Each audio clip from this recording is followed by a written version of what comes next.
Ay, gabi na po. Alas 10 na po ng ating gabi. Gising pa po siya. Hindi ko pa po maiwanan ng gising ba ako mangat-ngatin. Kung anong gawin. Ako. Pero po pag siya nagkakasakit eh.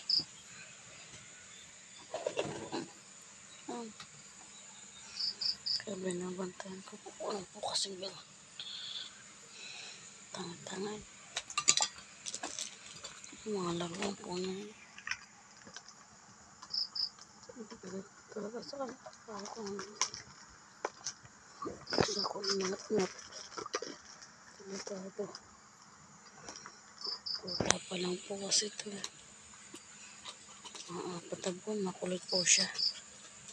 Kasi talaga po siya mahilig mag-ngat-ngat. Mahilig kasi talaga siya mag-ngat-ngat eh.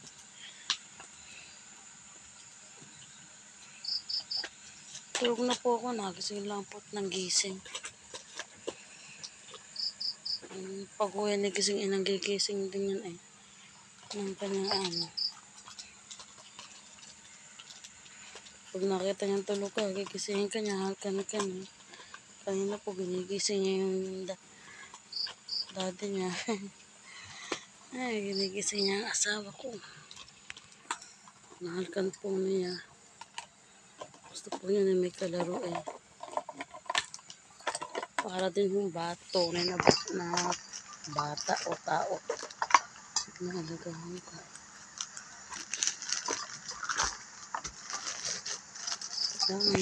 May mahalaro talaga siya. Kung hindi siya ngat-ngatin. Sa gabi po kasi may nangat-ngat siya. Kulay itim yun. Parang sunog na sumakit po ang ten niya. Di po siya kumain ng magahan. Buti nakariko pa. Pinainom ko po ulit siya ng sakit sa tiyan. Sa pagtatae para hindi po siya malasog mo kung ano man nangat-ngat niya.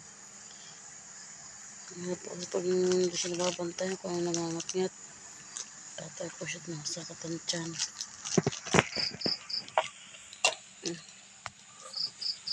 Ting gabi na po eh.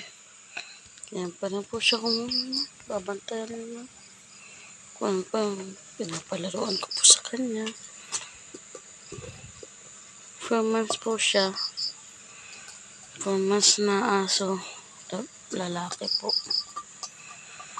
Dapat pa sila magkakapatid. Siya lang po yung nabuhay. Bahala ko po pamigay sila. Kaya sabi po ng asawa ko, kanan daw po ito pamigay kasi isa na lang naman daw po. Lalaki pa.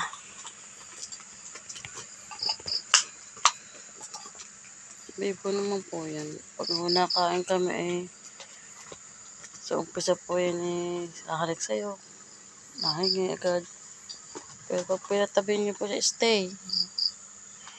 Tabi lang, natabi po siya. Hindi na po siya nakikialam.